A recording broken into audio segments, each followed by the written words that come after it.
Hello बच्चों, आज का हमारा टॉपिक है एरोमेटिक यौगिकों के नामकरण की आईयूपीएसी पद्धति। देखो बच्चों, आपका ट्वेल्थ क्लास का बोर्ड सॉरी ट्वेल्थ का बोर्ड एग्ज़ाम बहुत नज़दीक है। ठीक है, अब आपको हर तरह के आईयूपीएसी नाम जो आपके एग्ज़ाम में आ सकते हैं, चाहे वो बहुक्रियात्मक समूह वाले हों, ठीक है, चाहे वो उपसंयोजक वाले हों, चाहे वो एलिफेटिक के हों, चाहे वो एरोमेटिक के हों। ठीक है, ये अगर आपका कॉन्सेप्ट क्लियर है बेटा, तो चाहे किसी भी तरह का आईयूपीएसी नाम आ जाए आप तो फटाफट कर लोगे। ठीक है, अब देखो मैक्सिमम दो ही तरह के आईयूपीएसी नाम आते हैं। एक तो आपका क्या आएगा, एलिफेटिक एरोमेटिक, और दूसरा क्या है, उपसंयोजक यौगिकों का। ठीक है, तो अब अच्छा इसमें देखो जो एलिफेटिक एरोमेटिक के हैं, तो एलिफेटिक में आपको पता है कार्बोक्सिल एल्डिहाइड एल्कोहल, मैक्सिमम इन्हीं क्रियात्मक समूह को लेकर आईयूपीएसी नाम देता है। जैसे पिछले कुछ पेपर्स में ईथर का पूछा था, हाँ, तो कुछ में आपका कार्बोक्सिलिक अम्ल का आया था, कुछ में उपसंयोजक यौगिकों का आया था। तो अगर बच्चों ये सारी चीज़ें क्लियर हैं, ठीक है, तो आप आसानी से आईयूपीएसी नाम कर सकते हो। ठीक है, इसमें बिल्कुल घबराने की बात नहीं है। और सिर्फ आईयूपीएसी ही नहीं पढ़ना, बहुत सारे टॉपिक हैं केमिस्ट्री में, उन सबको रीड करना है। इसके बाद आपके अदर जो सब्जेक्ट हैं उन पे भी बराबर फोकस करना है। आपका इस समय पूरा फोकस आपके एग्ज़ाम पे होना चाहिए। ठीक है, क्योंकि आगे हमें कुछ करना है तो पढ़ाई तो ज़रूरी है। ठीक है, तो चलो एरोमेटिक यौगिकों के नामकरण की आईयूपीएसी पद्धति पढ़ लेते हैं। तो यहाँ पे देखो, ये बेंजीन रिंग होगी। ठीक है, अब हम इसकी काउंटिंग करेंगे बेटा। तो यहाँ से 1 2 3 4 5 और 6। ठीक है, अब इसमें देखो क्रियात्मक समूह प्रतिस्थापी समूह कितने हैं, एक से अधिक हैं। ठीक है, ये आपका कार्बोक्सिलिक ग्रुप हो गया। इसको इस तरह से भी लिखा जा सकता है, ध्यान देना।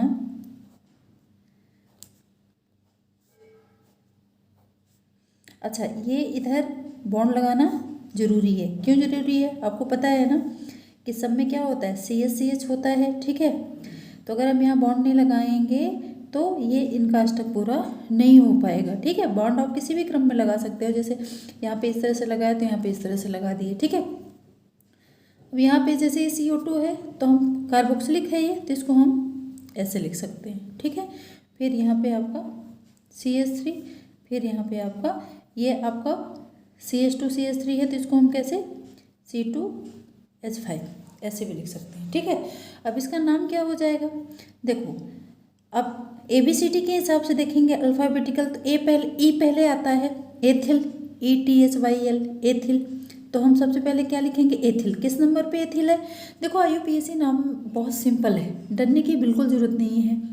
बस ये जो प्रतिस्थापी या क्रियात्मक समूह जहाँ पे जुड़े हैं वो नंबर आपको याद रखना है, किधर से क्या पास में पड़ता है, कौन सा क्रियात्मक समूह।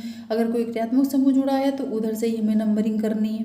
ठीक है, और उसका नंबर बताना है, पूरी श्रृंखला का नाम बताना है। ठीक है, बहुत ईजी है, आप कर लोगे, मुझे पता है आपसे आता भी होगा। ठीक है, तो अब यहाँ पे देखो एथिल की जगह पे जुड़ा है चौथी जगह पे, तो क्या हो जाएगा, सबसे पहले 4 एथिल। ठीक है, फिर ई के बाद क्या आएगा, M, तो यहाँ पे क्या हो जाएगा 2 मेथिल। ये पूरी श्रृंखला किसकी है, बेंजीन की, तो 2 मेथिल यहाँ पे क्या हो जाएगा बेटा जी, बेंजीन। ठीक है, अब कार्बोक्सिलिक आपका कहाँ जुड़ा हुआ है, पहले नंबर पे, तो 2 मेथिल बेंजीन 1 कार्बोक्सिलिक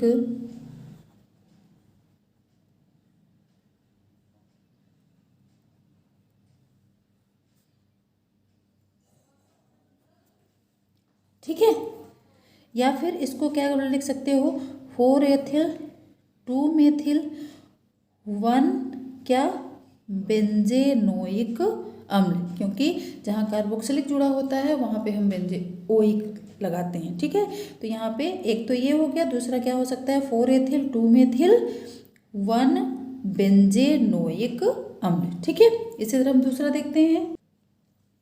अब इसमें भी देखो ठीक है, अलग अलग क्रियात्मक समूह हैं, प्रतिस्थापी समूह हैं। तो यहाँ पे देखना बेटा जी सेम वैसे ही होगा, 1 2। अच्छा, इसमें 1 2 जरूरी नहीं है, ऐसे करो, यहाँ से शुरू करोगे तो पहले 1 2 3 4 ऐसे हो जाएगा, यहाँ से शुरू करोगे तो 1 2 3 4 5 6। ठीक है, तो किसी भी कॉर्नर से आप इसको शुरू कर सकते हो। तो मैक्सिमम सीधी श्रृंखला बना रहे हैं इसकी, बंद श्रृंखला तो हम यहीं से शुरू करेंगे। ठीक है, बाकी कोई बाउंडेशन नहीं है। ठीक है, तो यहाँ पे देखिए 1 2 3 4 5 और ये 6। ठीक है, अब देखो अल्फ़ाबेटिकली देखेंगे क्योंकि एक से अधिक प्रतिस्थापी और क्रियात्मक समूह हैं। तो अल्फ़ाबेटिकली देखेंगे बेटा जी, तो इसको हम एमीन बोलते हैं। एमीन, एमीन में क्या आता है, ए आता है। ठीक है, AMINE। तो ए आता है तो सबसे पहले हम इसका नाम लिखेंगे। ठीक है, फिर आपका क्या आता है, क्लोरो, सी आता है। ठीक है, इसके बाद क्या आता है, हाइड्रोक्सी आएगा और फिर कार्बोक्सिलिक। ठीक है, तो इसका नाम क्या हो जाएगा बेटा जी, 2 amino 3 chloro, clear, 3 chloro 5 hydroxy, 5 hydroxy benzene.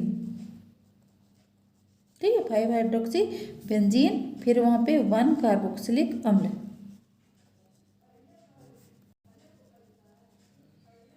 Carboxylic अम्ल। ठीक है, अब देखो इसका एक और नाम कैसे, सेम यही, 2 एमिनो 3 क्लोरो 5 हाइड्रोक्सी 5 हाइड्रोक्सी। अब हम पूरी सीरीज को कैसे लिख सकते हैं, यहाँ पे कार्बोक्सिलिक जुड़ा हुआ है तो आपने पहले भी एलिफेटिक में पढ़ा था, तो उसमें भी लास्ट में अगर COOH होता था तो हम उसमें जोड़ के लास्ट में देते थे। तो 5 हाइड्रोक्सी, इसको अगर हम करेंगे इस तरह से तो यहाँ पे हो जाएगा बेंजीन प्लस ओइक, आपका क्या हो जाएगा, 1 बेंजेनोइक अम्ल।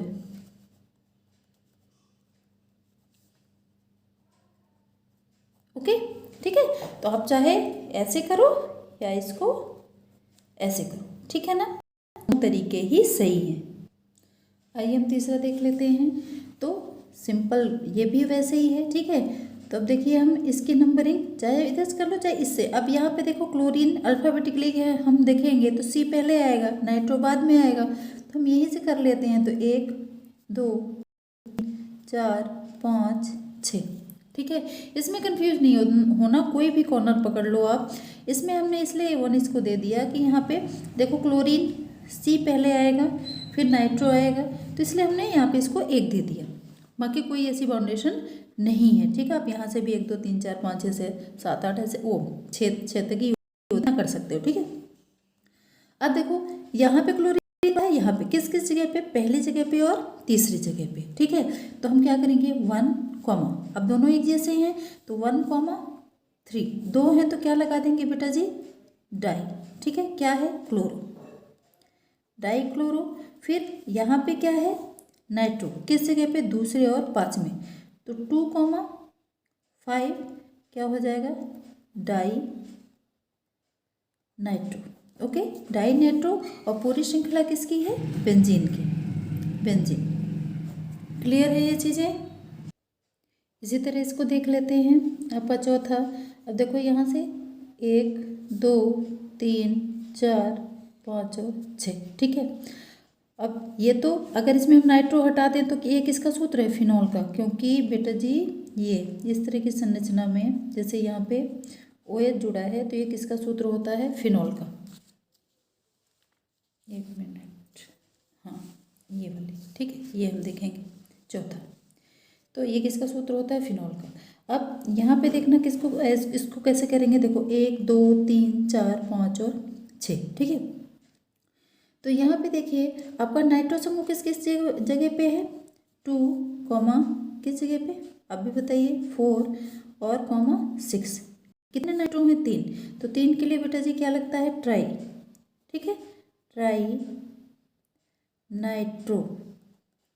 ठीक है।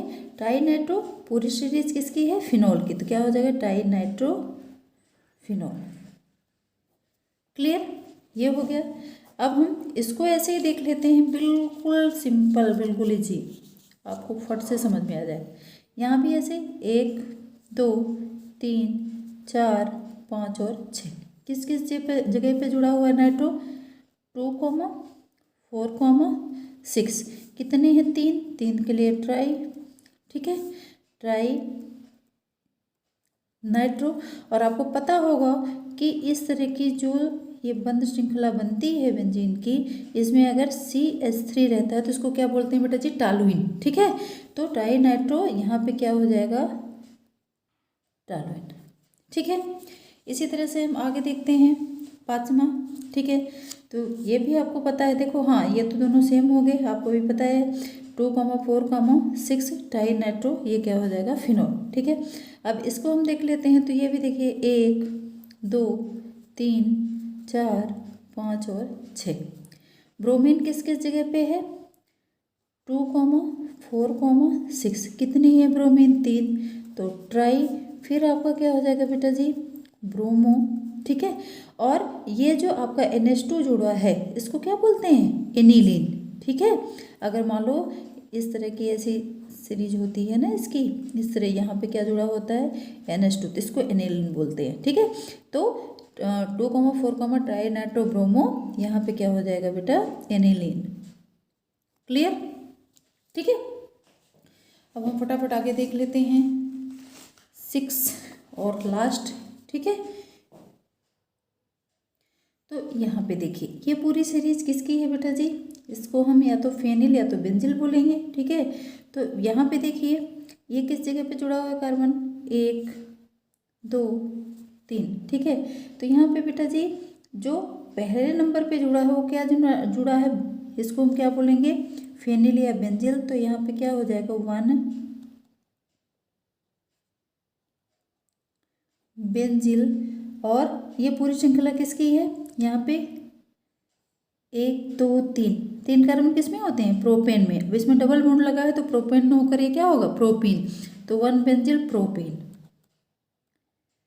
या इसे आप क्या बोल सकते हो, 1 फेनिल प्रोपीन। क्लियर। इसी तरह से ये वाली देख लेते हैं सीरीज, ठीक है। तो इसमें भी आपका क्या हो जाएगा, पहली जगह पे आपका क्या जुड़ा हुआ है, फेनिल या बेंजिल, तो 1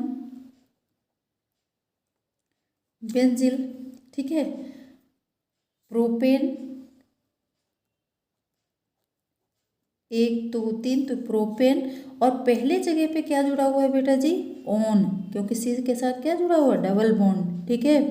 मतलब CO ग्रुप है तो CO कीटोन ग्रुप है, तो लास्ट में क्या लग जाएगा, ओन। तो यहाँ पे क्या हो जाएगा, 1 ओन, ठीक है। या फिर इसको कैसे लिखोगे, 1 फेनिल 1 प्रोपेनो, ठीक है। तो ये हो गए आपके एरोमेटिक यौगिकों के IUPAC नाम, ठीक है। तो इसे घबराना नहीं है, चाहे किसी भी तरह का IUPAC नाम आ जाए आप जरूर कर लोगे। अगर आपको क्रियात्मक समूह याद है ना, किसके लास्ट में क्या लगता है, ठीक है, एरोमेटिक एलिफेटिक क्या है, इसकी वीडियो भी हम दे चुके हैं। आपको नहीं होगा तो आप पिछली वीडियो में ये चीज़ें देख सकते हो। तो अगर ये चीज़ें क्लियर है बेटा तो आपका 5 से 6 नंबर कहीं नहीं जाएगा, आप बड़े आसानी से कर लोगे, ठीक है। और सीरीज आगे हम ले आते जाएंगे, जैसे मेथड वगैरह हो गई, ठीक है। तो वो चीज़ें भी आपको बिल्कुल क्लियर हो जाएंगी, इसलिए घबराने की ज़रूरत नहीं है। आपका केमिस्ट्री का पेपर बहुत अच्छा जाएगा, अपने ऊपर विश्वास रखिए और पढ़ाई करते रहिए, बस घबराना नहीं है, मन में निगेटिव थॉट्स नहीं ले आने हैं, ठीक है। बहुत अच्छा जाएगा, अपने ऊपर विश्वास करो और थोड़ा सा मेरे ऊपर भी, ओके। Thank you.